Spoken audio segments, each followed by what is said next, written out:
Good morning. Good morning. Hello. I feel like I need a glass to... Oh, someone had a glass. That was amazing. May the rest of my day go that way, where I say I need something and it just magically appears. Good morning, everyone. I'm so excited to see so many familiar and also some new faces at this Too Small to Fail. I think it is supposed to be a breakfast, but I don't see anyone actually eating. But hopefully you're all kind of well caffeinated or on your way to be. I am in the latter category. I want to start by saying how incredibly just proud and grateful I am to work alongside our fantastic Too Small to Fail team at the Clinton Foundation, and really kind of Patty Miller and everyone at Too Small to Fail. Oh yes, please. It's just so indefatigable in continuing to think about and create and drive creative, bold, and big ways to help the smallest among us. This work was deeply meaningful to me before I became a parent, and then became all the more so and all the more urgent. I see some heads nodding. I think that is a common phenomenon when we become parents, and whatever we cared about before just intensifies in purpose and urgency. I also want to take a moment, and forgive me, I will read to make sure I don't forget anyone, to recognize many of our partners who are here this morning: the American Academy of Pediatrics, Sesame Workshop, the Coin Laundry Association, Inclusion Matters by Shane's Inspiration, Noggin, as well as many of our funders, including the Packard Foundation and the William Penn Foundation. We also are so thankful to have some of our really remarkable and truly without whom we could not do this work advisors: Ralph Smith, Chris Perry, Miramani, and Joan Lombardi, who you will hear from later. Really, I hope that for those of you that are kind of new to the Too Small to Fail conversation, that this will only be the first time that we are in community together to do this vital work. And before we kind of move into the conversations, not surprisingly, for those of you who have been at CGI before, or probably even just over the last day, we're going to start with a couple of exciting commitments to action. So first, I'd like to invite to stage Natalia Arango from Fondo Acción.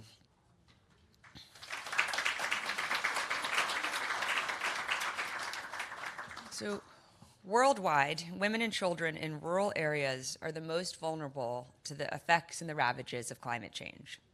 Not only does climate change pose a major threat to the health, nutrition, education, development, well-being, and very survival of children, who are, as again, those of us who are parents certainly know, inherently more vulnerable.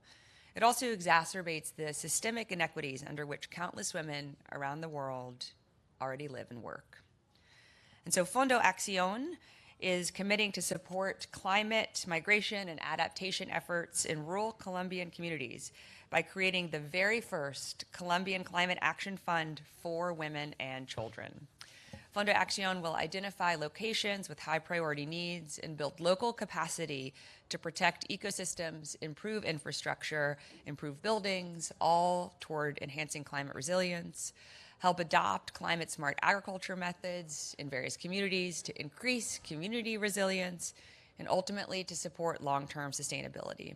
The local efforts supported by the fund all will be spearheaded by women and coordinated by grassroots organizations, local governments, and environmental authorities. And for those of you who were with us yesterday who heard that fewer than 2% of climate mitigation funds, not only in the private sector, but also in the philanthropic sector, are invested in women-led and run NGOs and other efforts, this is particularly important. Could we all please give Natalia a very big round of applause?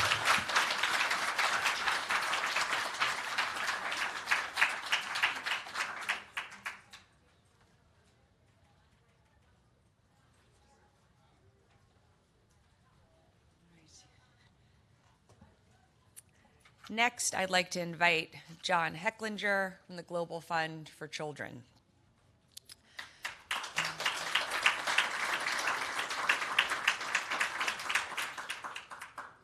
Despite having among the lowest carbon footprints on Earth, individuals in African, Latin American, Arab, and Southeast Asian countries are disproportionately affected by rising sea levels, record temperatures, and increasingly frequent natural disasters. One of the most tragic facts is that many young people are particularly vulnerable to the effects of climate change and will have to deal with them for years and decades to come. Despite this, only 40% of countries deemed high risk to climate effects have included youth voices and activists in their climate resiliency planning or mitigation and adaptation efforts and planning. Given the transformative impact that the current generation of young adults has had on issues like gun control and gender equality, and seeing how some of the biggest voices in the climate movement globally are young leaders, certainly including but not only Greta Thunberg, this is a huge oversight and lost opportunity. Youth need to have a seat at the table in places where the environmental impacts are the greatest. And so, the Global Fund for Children has committed to expand its Spark Fund, which was designed explicitly to engage youth-led groups in tackling a variety of global challenges, including climate change, and to enable young people to meaningfully engage in climate-resilient initiatives.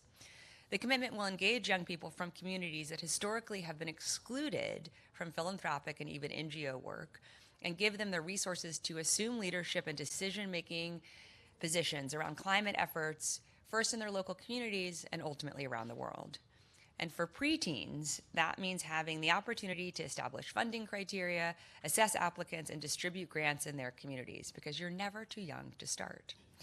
Older teens and young adults will serve as key decision makers in youth-led climate action, and the Spark Fund digital platform will enable young people to scale their participation in grant-making processes wherever they are.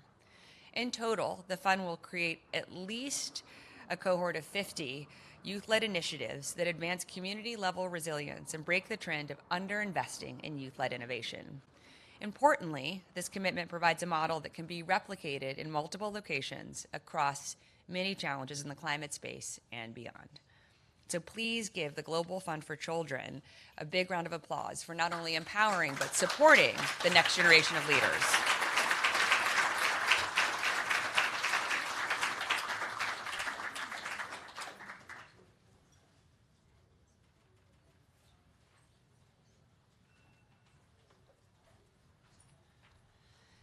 And I hope that if any of you are compelled by what you just heard, you will find our respective commitment makers after this session and ask how you can help and how you can engage.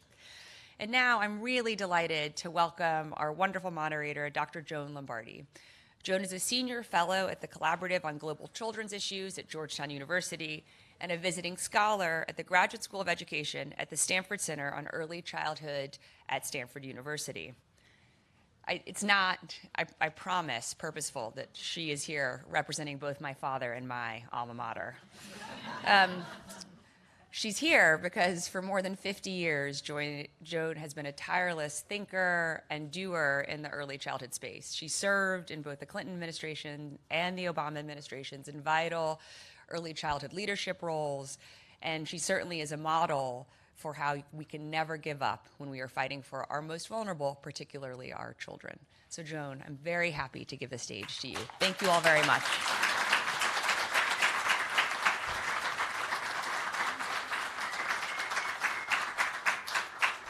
Let's give it up again for Chelsea.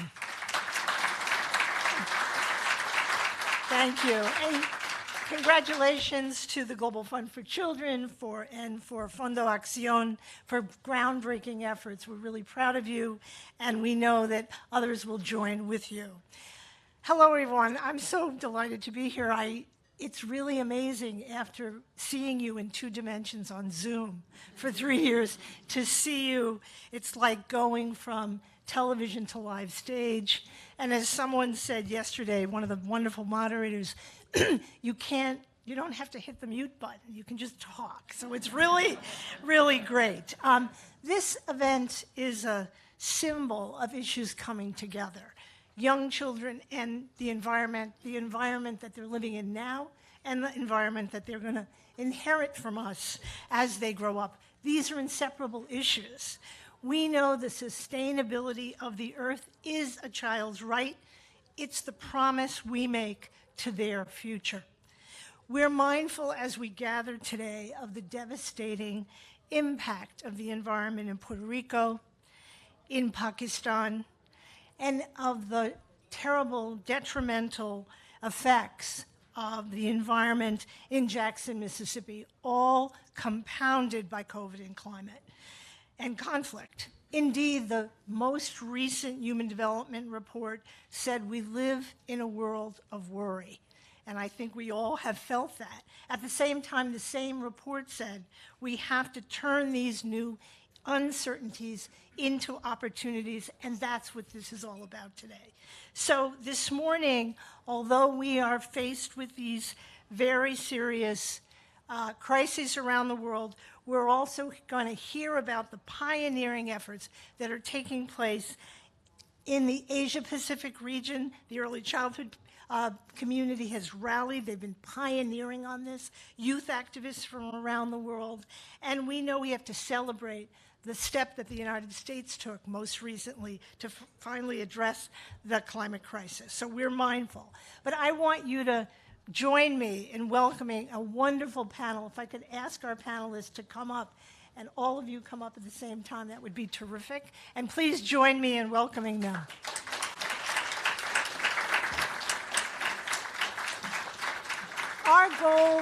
Our goal this morning is really to raise our own understanding, right, of these issues. Someone said to me when they were coming in, I feel like I'm going to school, because we're all still learning about this. But many of us are experts in children's issues, and that's the perspective that I think we want to bring here today.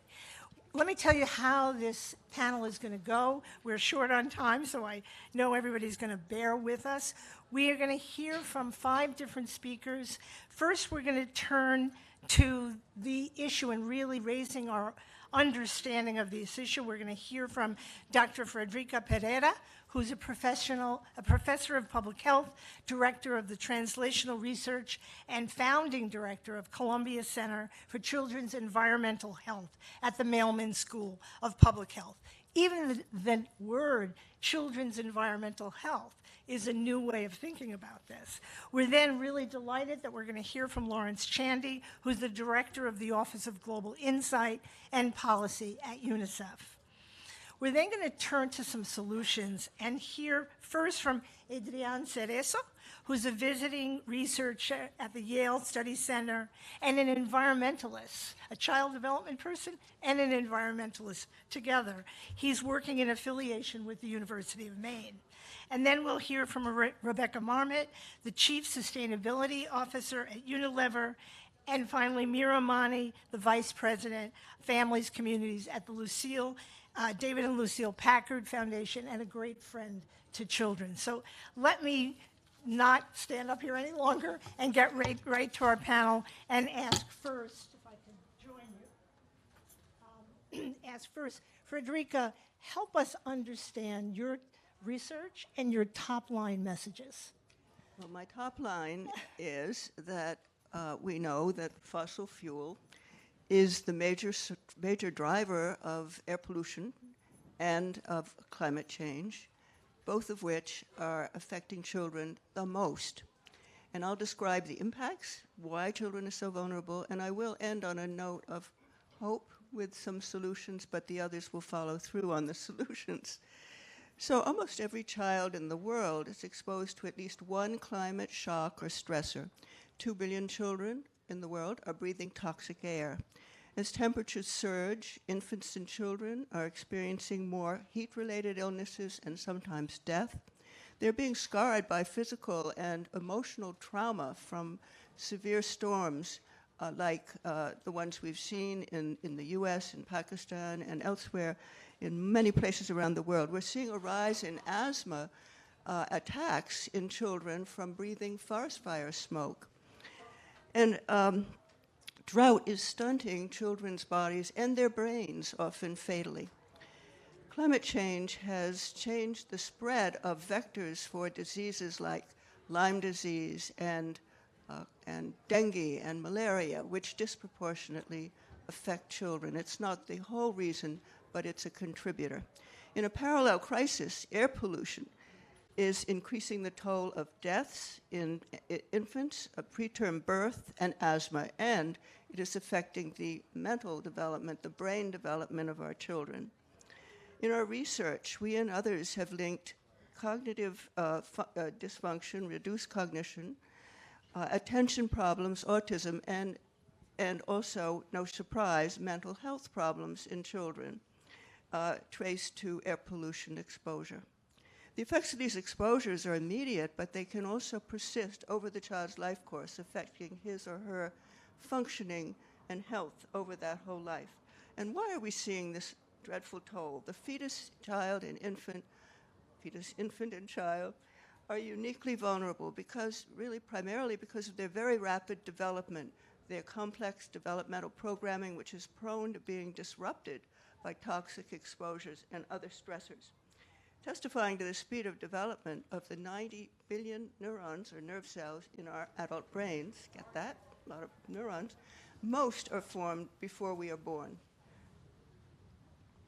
The young also lack the mature biologic defense systems mechanisms that are operating in us adults, and they require far more nutrition and water on a body weight basis than adults, and they can't control their core, regulate their core temperature under conditions of severe heat as well as we do. All children are vulnerable at risk, but the heaviest burden falls on those who are most exposed and who are also suffering from poverty, poor health, from racism, and other discrimination. Their health is harmed first and worst. And we've seen this in the US, where Hurricanes Katrina and Harvey devastated Black and low-income communities, and we've seen it just now in the last weeks with the horrific floods in Pakistan. There's some good news. Yes? Solutions exist right now to protect children from climate hazards and to attack the root problem by reducing fossil fuel emissions and strengthening natural carbon sinks, and we're going to hear about those. Solutions also exist to address the inequality in children's health, social programs to reduce poverty and to provide basic water and hygiene services, quality health, and education to the most vulnerable children. And if we embrace mitigation strategies, we can realize substantial health benefits to children along with economic savings. We can do good and do well. For example, my colleagues and I estimated that in the first 5 years of the climate policy called the Regional Greenhouse Gas Initiative in the northeastern US, the drop in air pollution prevented more than 16,000 cases of respiratory illness, not counting asthma, 530 new cases of asthma, and hundreds of other illnesses in children with substantial cost savings related to the care of those children. And now I'll end on the high note. Mercifully, I think we all feel that way, the climate provisions in the Inflation Reduction Act are a huge step forward. But there is so much more to be done through child-centered policies and engagement of parents, grandparents, and all of us who care about children. We need to act now and forcefully. Thank you so much, and I think we'll all take that to heart. Thanks so much, Frederica. Lawrence, UNICEF has been talking about the climate crisis, a child rights crisis. Can you tell us a little bit about the scope of the issue? Sure, and I'm going to continue on this unfortunate kind of doom theme to start with here. Colleagues at UNICEF conducted a study last year, taking the best geospatial data we have on the location of these different climate hazards. Ones we've already heard about: cyclones, floods, extreme heat, vector-borne diseases, and so forth. And they combined that with census data of where children live around the world to try and understand what share of children around the world are going to be at risk of climate change. And the numbers are shocking. It's all children. This is not a minority issue. This is all children. So more than 99% of children in the world are exposed to at least one of the shocks we look at, one of the climate-related hazards. But more than 2/3 of children are exposed to at least 3 of these hazards, the colleagues then went a step further to look at the condition of those children. So when they face these shocks, what condition are they in? What kind of services do they have? And they identify 1 billion children who are in countries who have that combination, that deadly combination of high exposure and very low resilience.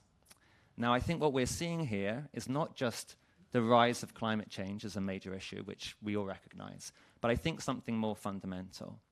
So I think we're seeing an evolution in the nature of the challenge at the core of global development, which historically has been one about deprivation. So children, their families, their communities, their governments don't have the resources to provide for them. To shifting from one which is fundamentally about deprivation to one about insecurity, because we're seeing increasing number and intensity of shocks. And we see this in the data. So you're all familiar with charts drawn that show the share of people in the world living in extreme poverty, and it's been trending down for many years, right? And if you take just the last decade, it's continuing to trend down, albeit at a slower rate than before, down from around 11% 10 years ago to about 8% today. At the same time, the share of people in the world living in severe food insecurity is ticking up. The share of people in the world who require life-saving humanitarian interventions is ticking up. When you see those numbers together at first, you think this can't be right, there's some kind of cognitive dissonance here.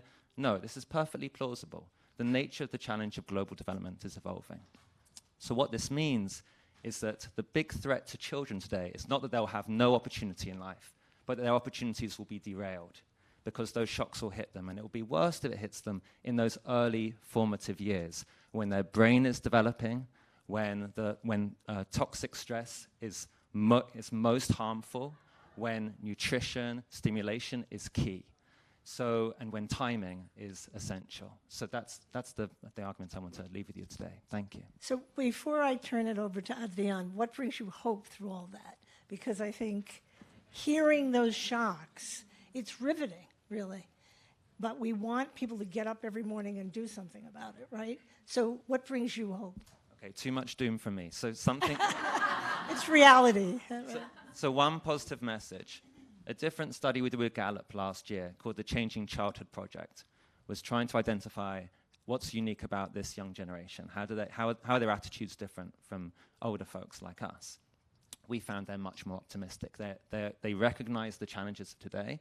I think they understand them better than we do, but they are fundamentally more optimistic that the world continues to get better. So it's their optimism that I'm going to cling on to. I agree 100%, and I think some of our commitments that we heard. Join me in thanking those two for telling us a little bit about the issue. Let me turn to Adrian. Adrian, you live in both of these worlds, the world of environment and the world of child development. What's it been like to bring those worlds together? Because you've been pioneering on this. Good morning. You need to know 3 things before we get going. I live in a tiny, wonderful island off the coast of Maine where there are only 300 people. So being in New York, I'm just doing my best not to faint right now. Second, I was born in Puerto Rico, and that weighs very heavy on my mind right now. So as they're experiencing the impacts of climate change in such a severe way, again, 5 years later. The third thing is that my last name is Cerezo, which means cherry tree. And I thought that was a good way to begin this conversation, because as you look at me, I want you to think about a tree. But as you hear what I am about to say, I want you to think about a forest. It is a forest that is populated by a multitude, an ever-growing multitude of trees, which are my colleagues at UNICEF Pacific, UNICEF headquarters, UNICEF EAPRO, ARNEC, ECDAN. Many of them are here today, AFCAN, all of these organizations that are adding themselves up to this great coalition to look at this in a completely different way. Yes, what we have just heard is true. Young children are the most vulnerable of the most vulnerable. This is all we know. All of us know it. Environmental scientists know it. Climate scientists know it. Intuitively, we know that in a vulnerable population, young children are going to suffer the brunt of that vulnerability. But programs and policies that support early childhood development are a key building block to resilience in communities. And so the 50 years plus of evidence and work and practice that we have in the early childhood development community, it is time to bring it to bear on the climate crisis. It is time to bring it to bear in the sustainable development crisis. Because just by doing what we know how to do in the climate, this is where going back and forth gets funny. In the world of early childhood development, we can contribute to the resilience of children. We can contribute to the resilience of their communities. We can contribute to the resilience of nations.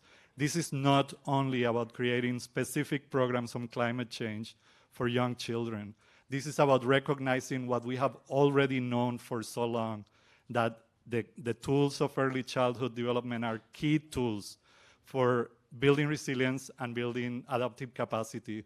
But if these tools are deployed in a way that is aligned with the Sustainable Development Goals, they are a rocket booster to the attainment of the Sustainable Development Goals.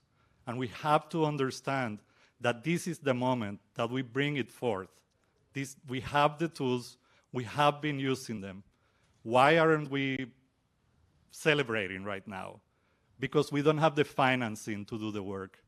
And because we don't have the financing, we don't have the level of quality of programs that we need. We don't have the equity of distribution that we need.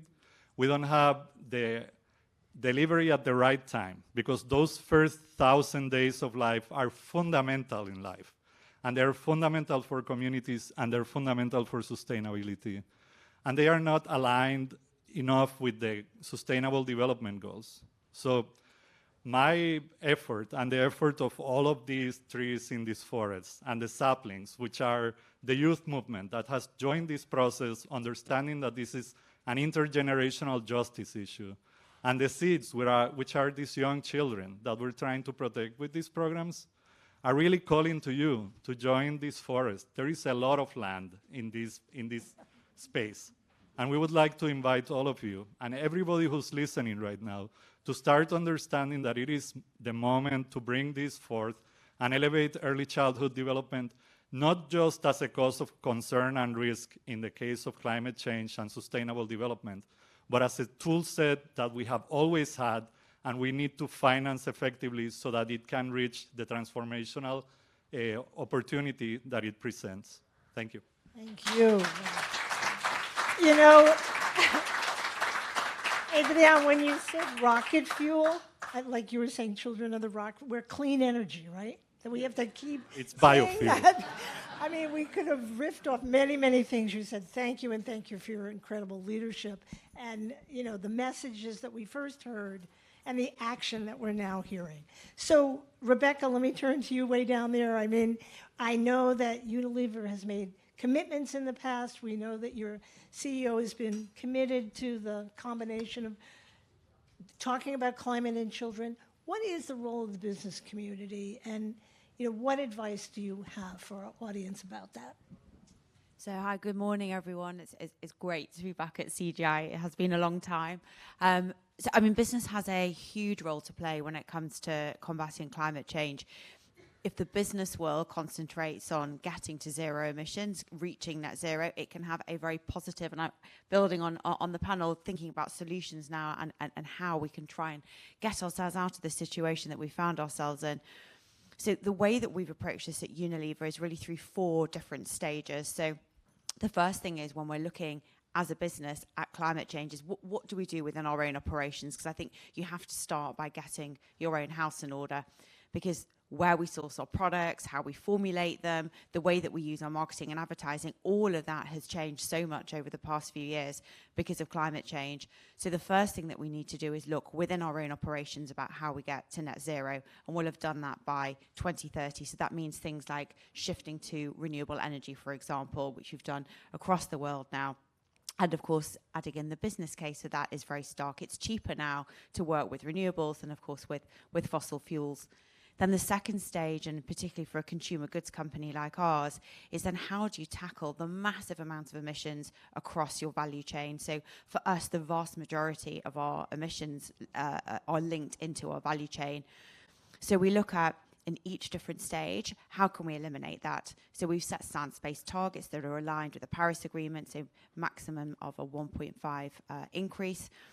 And we're doing things like we've committed to zero deforestation across our supply chain, so ensuring that the crops and commodities that we're sourcing don't result in deforestation, which is linked to climate change. And actually, how do we then turn that into, for example, regenerative agriculture? So how do we not only ensure that we're not contributing to climate change, but we can have a positive impact? So, for example, things like working with farmers on cover cropping, really looking at how we can have a positive impact on the way that we do our sourcing. And the third area for us is our brand. So we're a consumer-facing company, and we've got the ability to change both the formulations. So, for example, across our home care portfolio, we've taken, or we are taking, all of the fossil fuel-derived carbon out of our home care portfolio, which is actually super exciting. When I work with the scientists and I chat to the scientists at Unilever, we're coming up now with green carbon alternatives, blue carbon alternatives. So it drives innovation. We can produce better products, but also at the same time we're mitigating the damage that we can have. I think linked into that as well is then how do we use our brands as a platform to talk about things like climate change? How do we bring that into the marketing and into the advertising? So trying to encourage consumers, for example, if they're using a washing machine, to wash at a lower temperature or put on a short wash cycle. And then the last thing is forums like this. What can we do in the wider ecosystem to help to influence policy? How do we work with governments, with NGOs, to look at setting and establishing science-based targets right the way across the business world? So we launched a climate transition action plan last year, 2020, where we've committed very publicly to the different stages that we need to be at in order to achieve our net zero targets, the first one by 2030 and the second by 2039. And I see now, and I get so many questions from investors, really pushing the private sector to say, how are you doing this?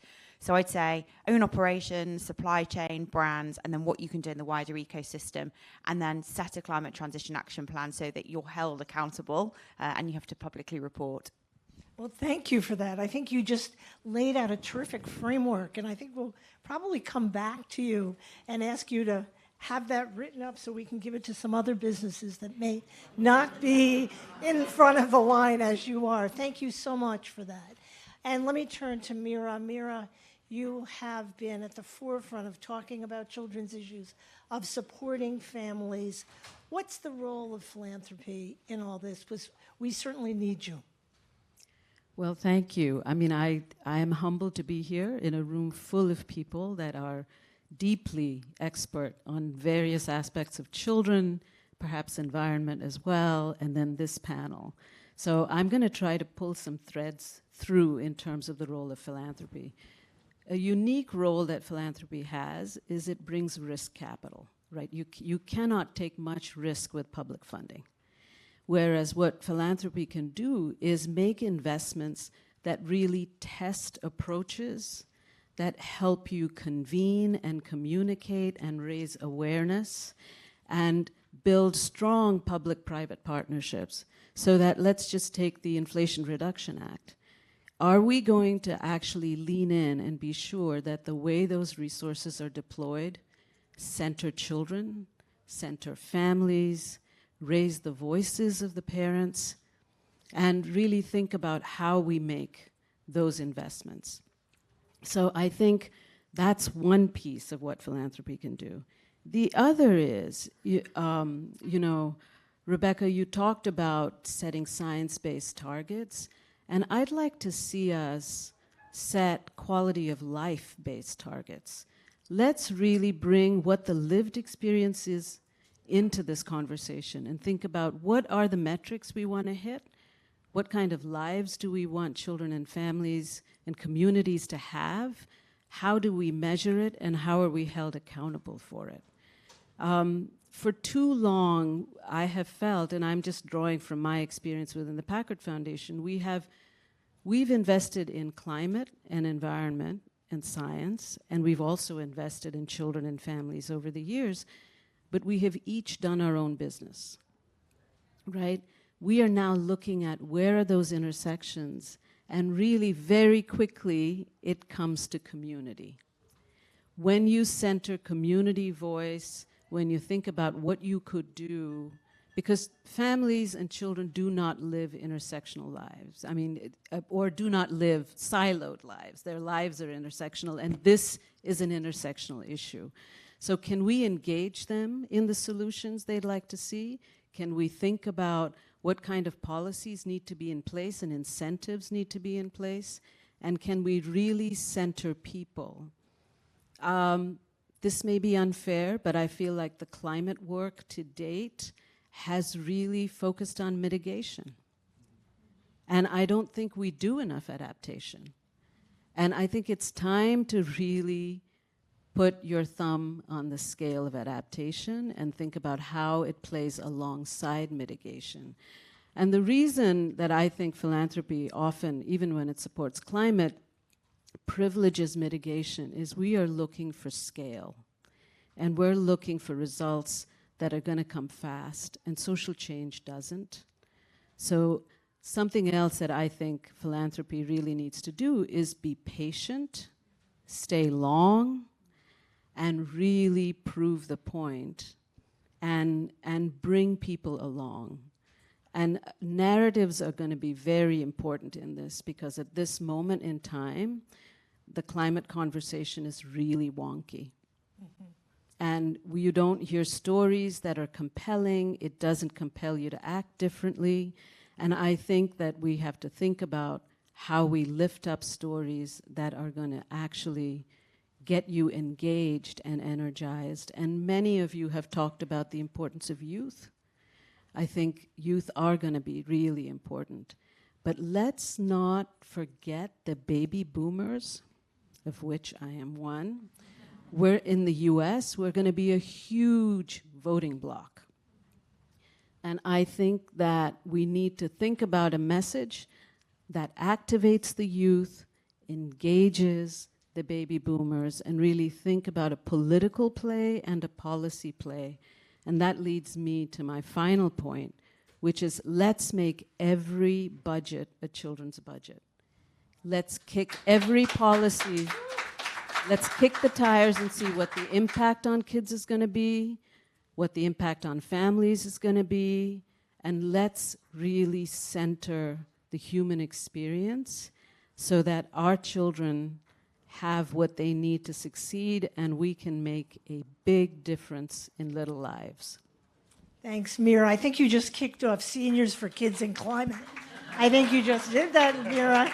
Thank you for that. And as you were speaking, I was thinking, controlling for the environment is a prevention issue. Early childhood is a prevention issue. So we should use that in our narrative in a way that brings us together.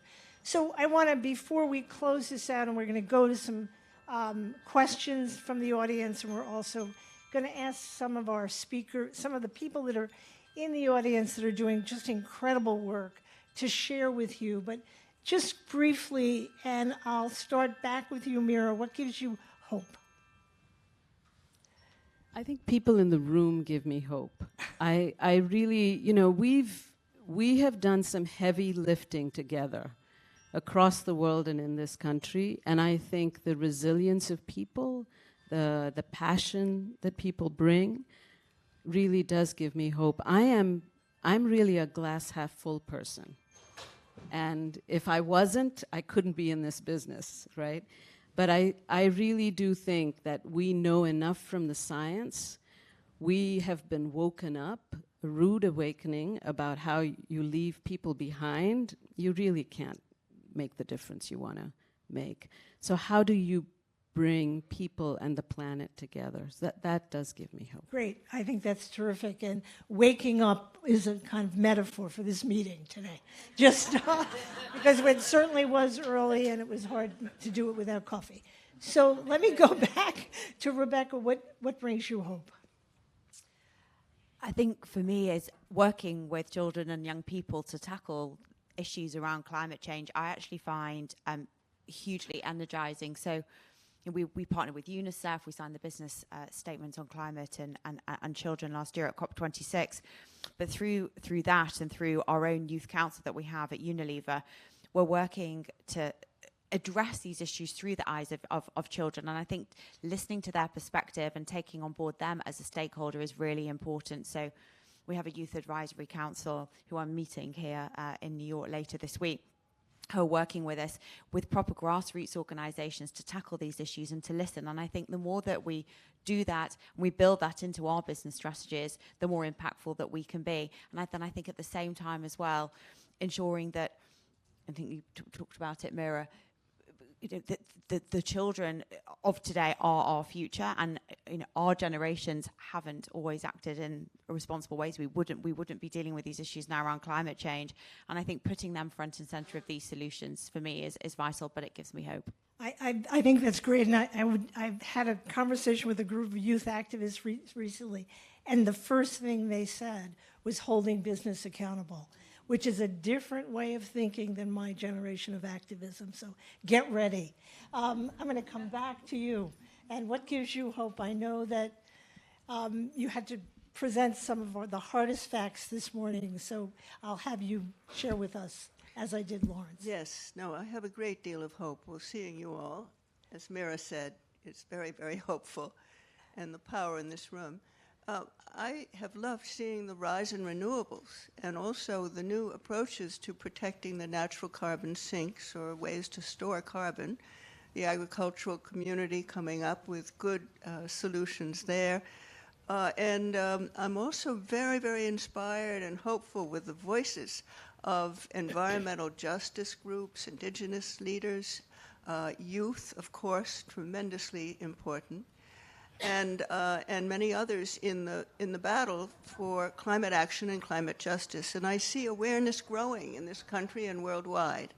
So we need to just put the pedal to the metal. Put the pedal to the metal. In an electric car. Okay, very good. I was trying to find a grass analogy. Lawrence, I'll give you one more chance, and then I'm going to have Adrienne close this out. More optimism. It's UNICEF. I believe that you can do it. I can always give you some optimism. I think that if I can say one more thing that I learned in discussions in preparing for this event was this fantastic work that Adrian's involved with in the Pacific. This is such a vulnerable part of the world, and this is the part of the world that has made this connection first and foremost between early childhood and climate. So obviously they're presented with this as an issue that's very present in their lives, but that first step of understanding those connections is key, and I think that's a fantastic model for others to build upon. I'm so glad you mentioned that. I can't underscore how important the Asia Pacific early childhood community has been. They were talking about this before anyone else, so I want to acknowledge that. Adrienne, final word. I want to change the premise. As an environmental scientist, I don't have hope. I actually have joy that I have stumbled upon this amazing tool set that can immediately transform the lives of young children and their families. And then in doing that, transform the trajectory of their lives and their communities. And we just need to get to use it. I have joy because we have the tool set. This is not speculative. We have known, and now we just need to get to work. Put the pedal to the metal, is that the expression? Yes, so joy. Thank you. My favorite word. I don't know if you knew that, but that's my favorite word. Give it up for these wonderful panelists. It's not easy to do this. So I'm going to ask for at least one question. Do we have at least one question? I'll go there first and then come over here. Go ahead, sir. I guess I was going to raise. Sorry, the logistics of it all. Thank you. And I'm introduce former yourself. EPA, Great. U.S. Environmental Protection Agency, International Affairs Office, and we worked on the children's health policy under the executive order President Clinton signed in '97. So there's a real deep reservoir of expertise here in the States, in the medical community, and our pediatric environmental health specialty units across the country. Now I've moved on from the agency and working in public-private partnership space, and a lot of times when I approach our corporate partners around this more stagnant piece of the climate conversation around children and their vulnerabilities, I get a lot of blank stares. So it's just, I guess my question is why this element of the climate conversations just seems so much more stagnant than the traditional areas like greenhouse gas and energy. When we're talking about kids, really an obligation of all of us, why it's so hard to bring these big stakeholders together. I'm sorry, UNICEF, WHO, US EPA, the other federal agencies that are already sort of working together on these issues, but how do we really Good question. get to the next step and really take action? Really important question. If you know children, they're not stagnant. I can tell you that much right now, especially when they're young. Anyone want to, Adrienne, you want to? Welcome to my life. I have, for the 15 years that I've been connecting the dots here, I get a lot of, I think it's a matter of siloed disciplines, and the fact that early childhood development is considered, sadly, a minor policy subject, a first lady's subject, even though no shade on first ladies at all. And I think that elevating it as an important subject and putting the evidence behind it and showing it, but more importantly, what we're doing right now, which is building coalitions that include environmental scientists, the work that Capita is doing, and the Aspen Institute with the task force in the United States that convenes climate scientists to talk to early childhood development leaders. This is the conversation that is going to put it in front of climate scientists, where the thing that has happened to me a lot happens, where they go, oh my God, why didn't we know about this, and what can we do? So I think a lot of those conversations are going to be necessary to align languages. So climate scientists ask you, why didn't we know about early childhood? Not just early childhood, because intuitively we know about early childhood. I mean, everybody has been around a child at some point, and we know that they're vulnerable. It is the science of early childhood that is really revelatory. When we talk about epigenetics and neural development and all of the things that she discussed as risk, but when we discuss it as potential, this is the way we protect the potential of those children, their family, and their community. But we have to talk about the science to the scientists so that they all of a sudden realize we're not talking about making children happy so that they're nice people. We're talking about creating the architecture of life. We want them to be nice. Oh, yeah, absolutely. Just saying. Sorry. Lawrence, you wanted I to could just add something? one small point. Those silos, I think, are even greater in financing, and those silos in financing have grown significantly in the last 10 or 20 years. So I think that's a core challenge here. It's true for any crossover issue, but it's especially true here. Yeah, silos are always the issue. Ralph. Well, first of all, you notice my Google phone decided that Jones' metaphor about a wake-up call should be made real. But my question goes to the Clinton Global Initiative is a special platform, a platform which provides an opportunity for multi-sectoral partnerships to come together, to connect to communities around sustainable solutions. And I must admit to being intrigued, inspired, motivated, but I have not yet formulated what that multi-sectoral partnership connected to communities could look like. And I'm wondering whether the members of the panel have some ideas, some recommendation, some nudges in the direction we should move. Mira? Can I take a stab at this? I really think centering in community, Ralph. You know, speaking with the community about the impact of climate change on their children, what gets in the way, what they'd like to see different. And let me just say to Too Small to Fail, I think you are so well positioned, given the work that you've done in communities, to bring this together. And I think that is the way to begin, because the information we have from the science is inaccessible to families. It really doesn't feel like something that connects with them at a personal level.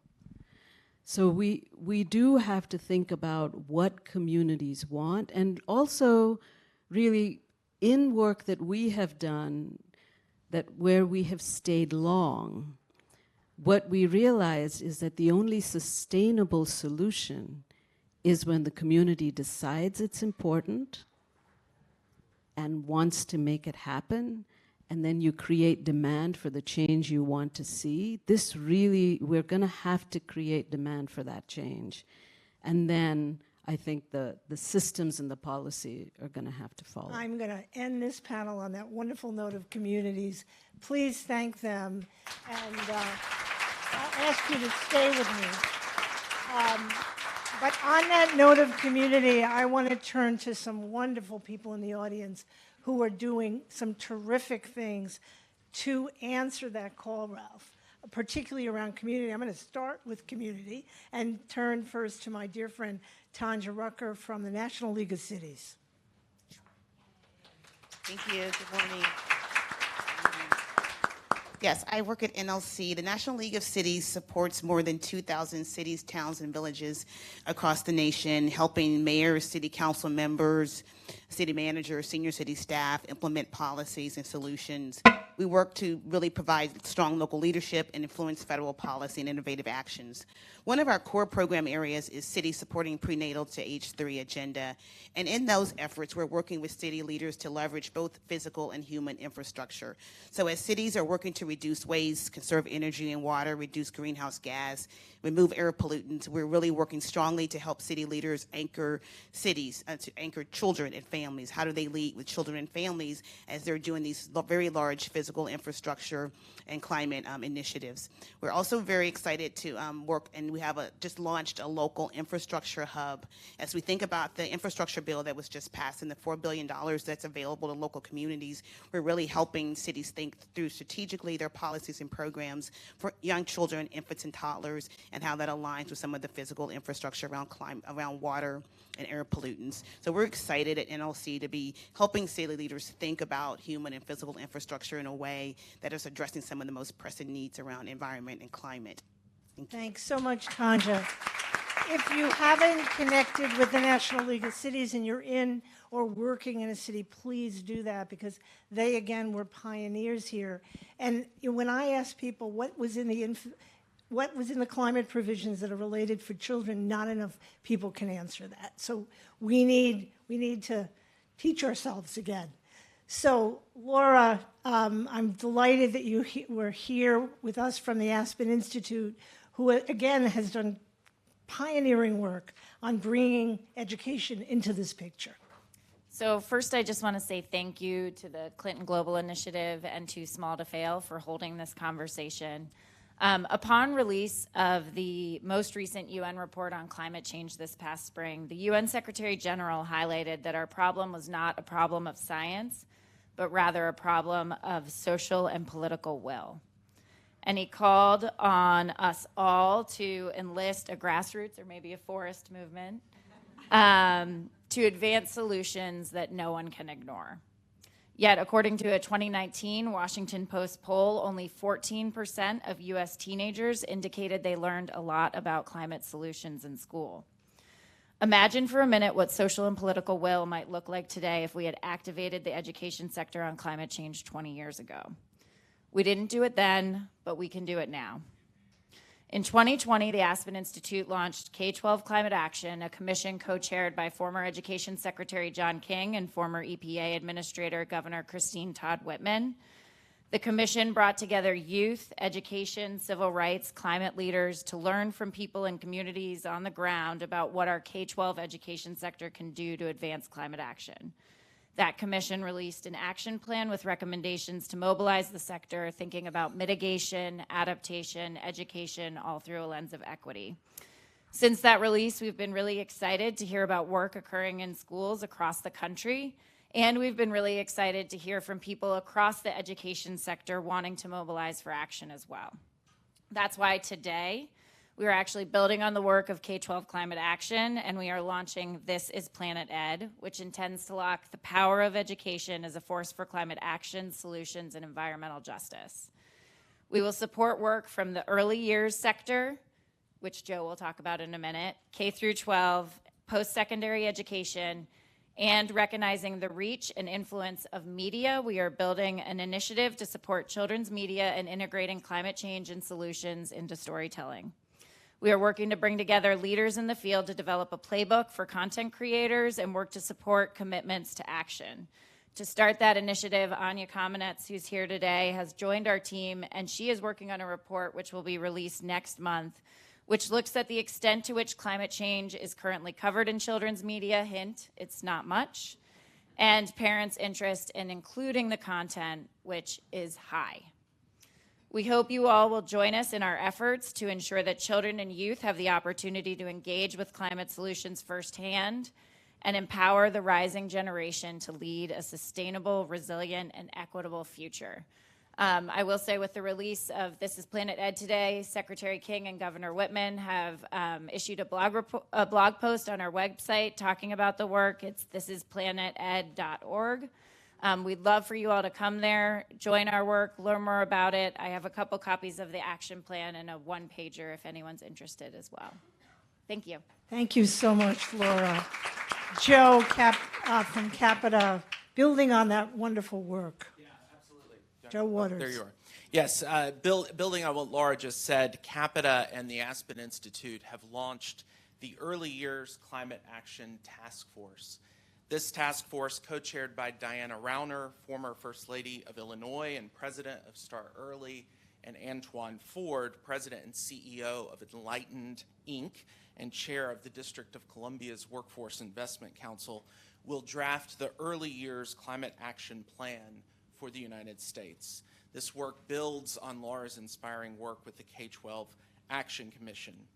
The Early Years Task Force will explore how the United States can support young children ages 0 to 8 to flourish despite facing the impacts of climate change.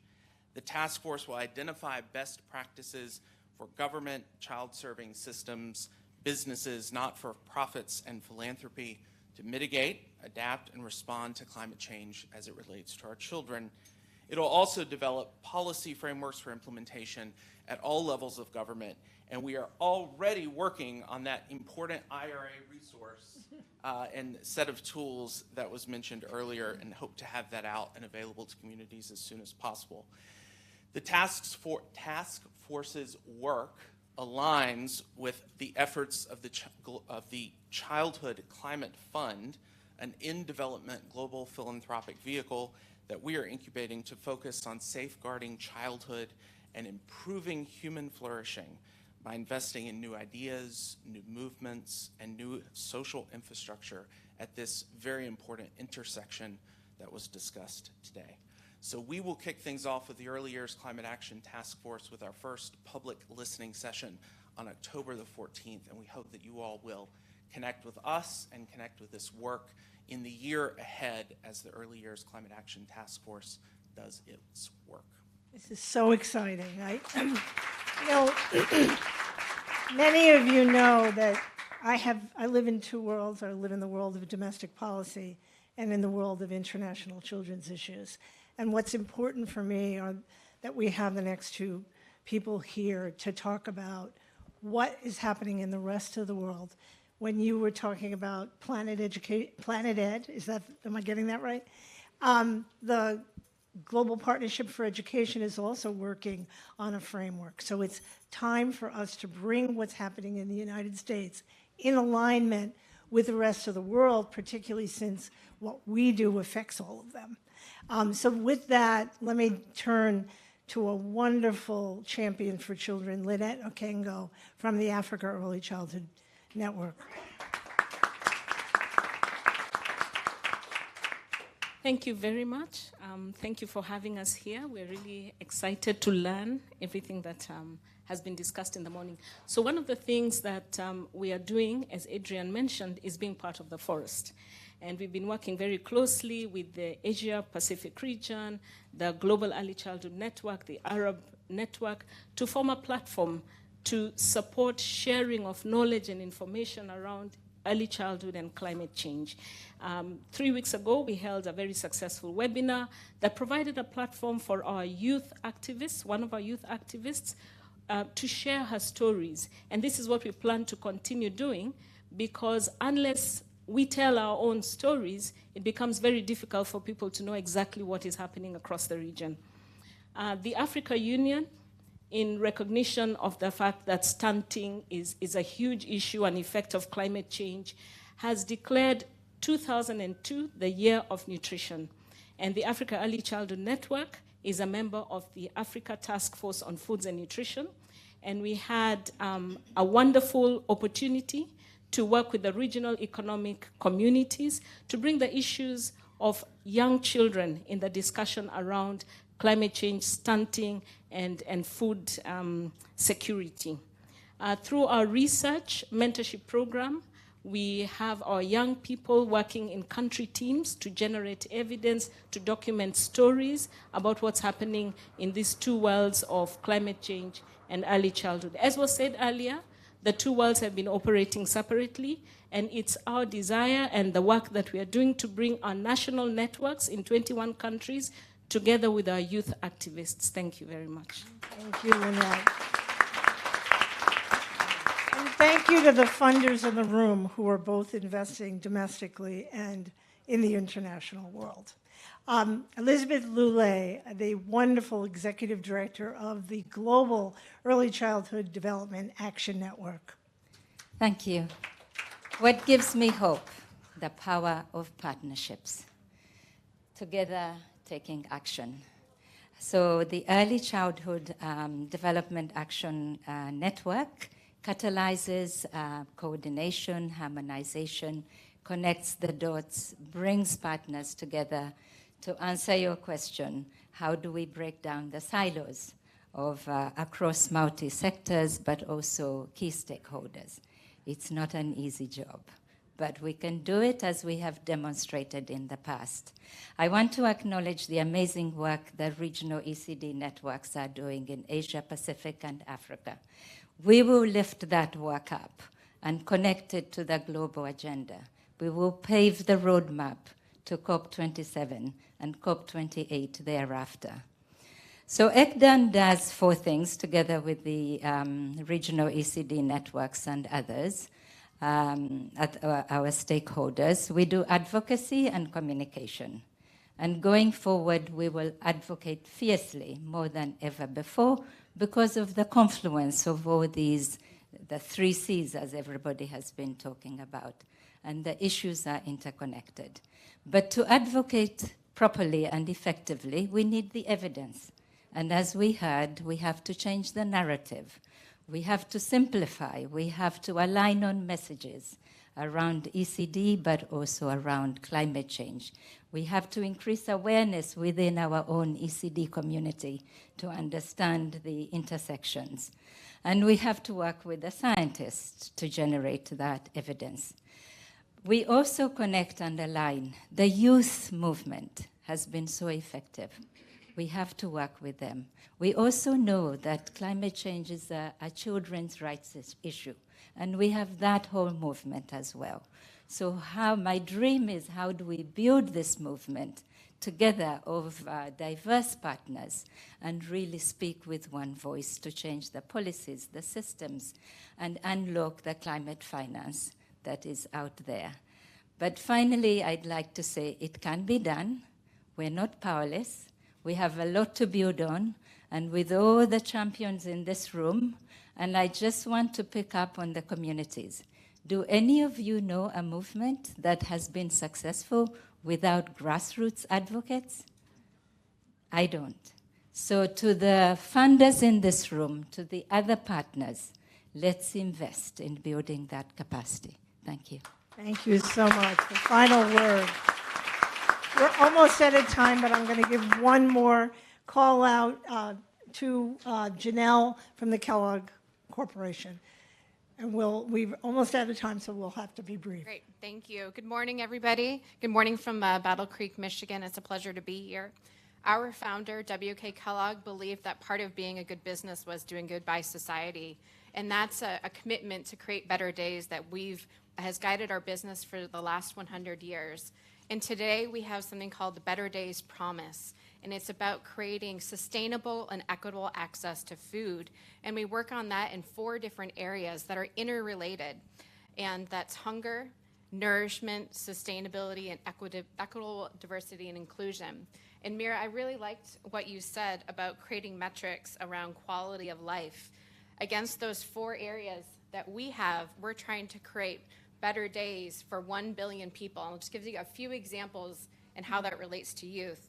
In one area around sustainability, I echo Rebecca's comments about Unilever and working on in our supply chain to make sure that all the food that is grown is done in a way that reduces impact.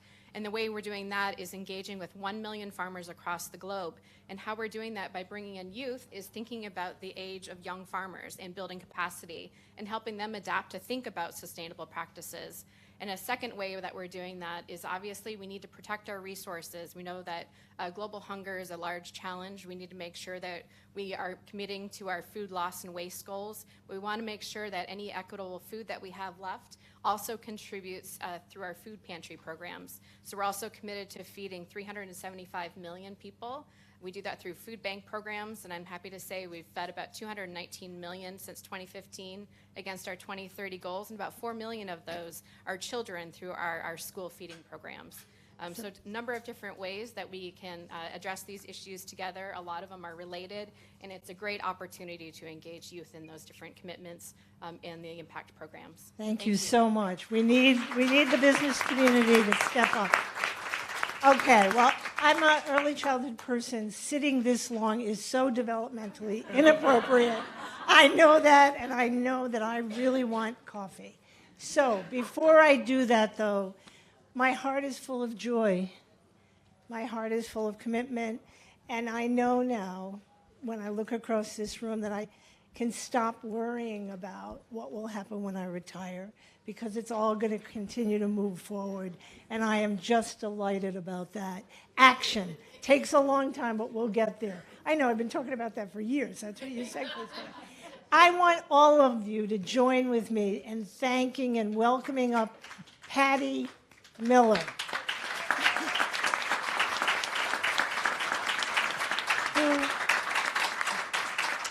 Tireless work on Too Small to Fail, never giving up, always being positive. Look what you did. Oh my gosh, well, no, look what you all did. And I just want to give just my shout out of appreciation to this amazing panel and our fabulous moderator, Joan. Thank you so much. We are at time, so I want to keep this very brief. But just to say, hearing from all these amazing experts, there's no question that the impact of climate change on young children's healthy development is such a daunting global issue. But we have such great doers and experts who can help us really solve that. And you know, that's truthfully why Too Small to Fail and CGI decided to come together today to convene this meeting, because as you all know, CGI really is about elevating important global issues and exploring multi-sectoral, commitments to action to address them. And while we only had an hour this morning, which I know is so brief to barely just even scratch upon this topic, we wanted to lift up the issue and really start to talk about it and hear about the great work that's already happening. So thank you so much to our amazing pop-up speakers. The work is really phenomenal. But what I'm excited to announce is that Too Small to Fail is planning to host in 2023 a more in-depth, larger briefing to really take a look at this issue and to really explore what commitments to action we might be able to make to address that. So we're excited to keep you all posted on that. We hope you will all join us. I mean, what we really want to do is work with you and learn from you as we all think about how we can work to address this issue. So coming in 2023, which we're really excited about. So finally, just to say, we know you all got here at the crack of dawn and also heeded our call of please come early, please come early. So we know it was a really early morning call and we were really appreciative of you, especially because the room setup didn't necessarily allow for breakfast, so I hope that once you leave, you will get fully caffeinated, have some breakfast, and we invite you to join us for the morning plenary session, which will take place in the Grand Ballroom. Thank you so much.